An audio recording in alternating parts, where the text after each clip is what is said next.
Si quelqu'un évaluait objectivement le curcuma, je pense qu'il n'y aurait pas une seule affection ou un seul problème de santé pour lequel la consommation de curcuma ne présenterait aucun bénéfice.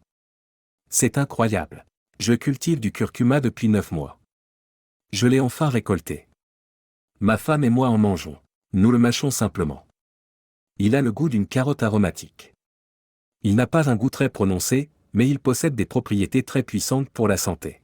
Mais tout d'abord, laissez-moi vous expliquer comment augmenter la biodisponibilité du curcuma. Lorsque vous prenez du curcuma sous forme de complément alimentaire, je vous recommande vivement de ne pas le prendre sous forme d'extrait de curcumine. Il vaut mieux prendre l'extrait de la plante entière, car la curcumine n'est qu'un des milliers de phytonutriments présents dans le curcuma. Si vous achetez un produit qui indique « extrait de curcumine », assurez-vous qu'il contient également de la poudre de curcuma. Vous pouvez également mâcher du curcuma cru. Deuxièmement, le poivre noir ou le poivre blanc vous aidera à augmenter l'absorption d'environ 2000%, soit 20 fois plus que sans poivre. Le poivre blanc augmente en fait un peu mieux l'absorption, mais les deux types de poivre ont des effets assez similaires. Si vous prenez un complément alimentaire ou si vous consommez simplement du curcuma cru, vous pouvez simplement prendre un grain de poivre noir ou blanc et l'avaler. Cela vous aidera. Et, troisièmement, ajoutez un peu de matière grasse au moment où vous le consommez. Pourquoi ? Parce que beaucoup de ces phytonutriments, y compris la curcumine, sont liposolubles. Pour mieux les absorber, vous avez donc besoin d'un peu de matière grasse. Vous pouvez utiliser du ghee. Vous avez besoin de beurre, d'huile MCT, d'huile de coco, d'huile d'olive. Vous pouvez utiliser n'importe quelle matière grasse. Il vous en faut juste un peu. Il faut également savoir que ces phytonutriments sont un peu sensibles à la chaleur. Si vous les ajoutez à vos aliments, il y a donc de fortes chances qu'ils perdent de leur efficacité. Autre point important, si vous achetez un complément alimentaire à base de curcuma ou d'extrait de curcumine, veillez à choisir un produit lyophilisé. En effet, la lyophilisation permet d'activer ces enzymes. Elles sont donc à l'état dormant et ne sont pas trop transformées ni chauffées. Voyons donc en détail ce que ces substances peuvent réellement apporter à votre corps. Au fait, si vous trouvez ce contenu utile, n'hésitez pas à aimer la vidéo et à vous abonner à la chaîne. De toutes les plantes, je pense que le curcuma arrive en tête en termes de nombre d'études menées. Je parle ici d'études en double aveugle, contrôlées par placebo, portant sur toutes sortes de sujets. Les deux grands domaines de recherche sur le curcuma sont, premièrement, l'inflammation et, deuxièmement, le cancer. Et ce qui est étonnant avec le curcuma, c'est qu'il n'a pratiquement aucun effet secondaire. Il n'y a eu aucun décès ni effet secondaire grave. Une consommation excessive peut entraîner de légers problèmes digestifs. Mais même à forte dose, il n'y a pas d'effet secondaire grave, contrairement aux médicaments. De nombreux médicaments ont été comparés au curcuma. Et le curcuma n'a rien à envier à ces médicaments en termes d'efficacité. Commençons par son potentiel antioxydant. Il augmente le glutathion. Il augmente d'autres réseaux antioxydants dans votre corps en augmentant votre capacité à activer ces antioxydants. Certains gènes activent ou désactivent vos antioxydants. Et le curcuma a la capacité de les activer pour aider à lutter contre les dommages causés par les radicaux libres impliqués dans l'oxydation et l'inflammation. Le curcuma a également des effets puissants sur votre cerveau et votre système nerveux.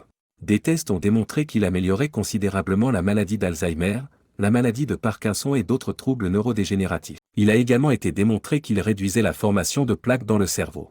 Il a des effets cardiovasculaires très puissants, notamment en aidant à réduire la pression artérielle, à diminuer les lipides et contribue à ralentir la formation de plaques dans l'artériosclérose et les artères obstruées. Il protège également la paroi interne de vos artères, la couche endothéliale qui est généralement la plus vulnérable à l'inflammation.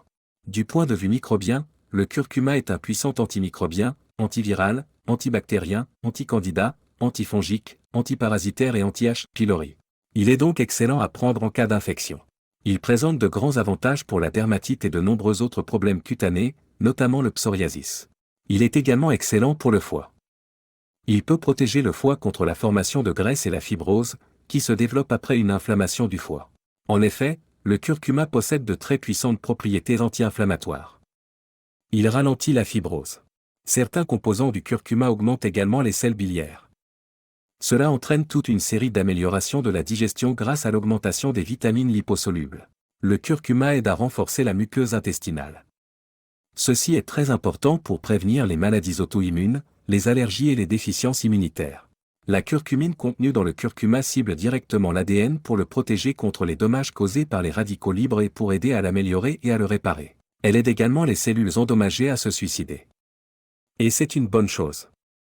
Ce processus s'appelle l'apoptose, c'est-à-dire la mort cellulaire contrôlée en cas de problème dans la cellule. Cela seul peut contribuer à réduire le risque de cancer. La curcumine protège également les cellules chez les personnes suivant une chimiothérapie ou une radiothérapie. Elle contribue également à augmenter l'efficacité de ces traitements. Le curcuma aide également le système endocrinien de différentes manières. L'un des principaux effets est d'augmenter la sensibilité à l'insuline.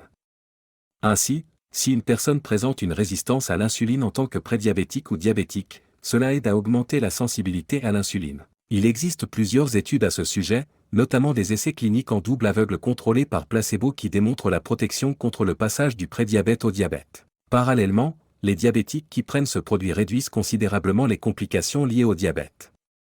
Ainsi, même s'ils sont diabétiques, ils ont beaucoup moins d'effets secondaires.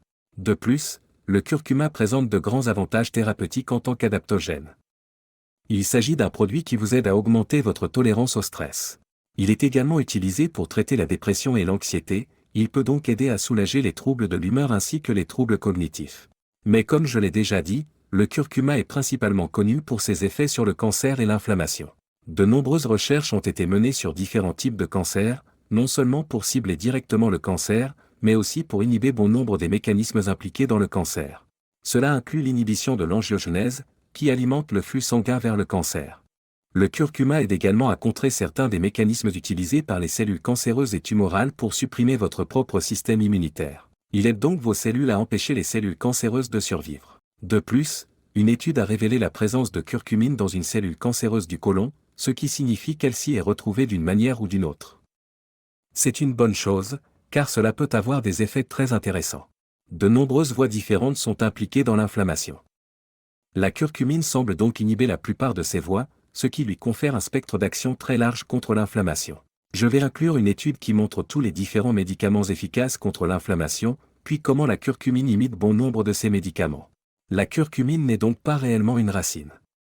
C'est un rhizosome, qui est en quelque sorte la tige d'une plante qui vit sous le sol pour aider à la protéger.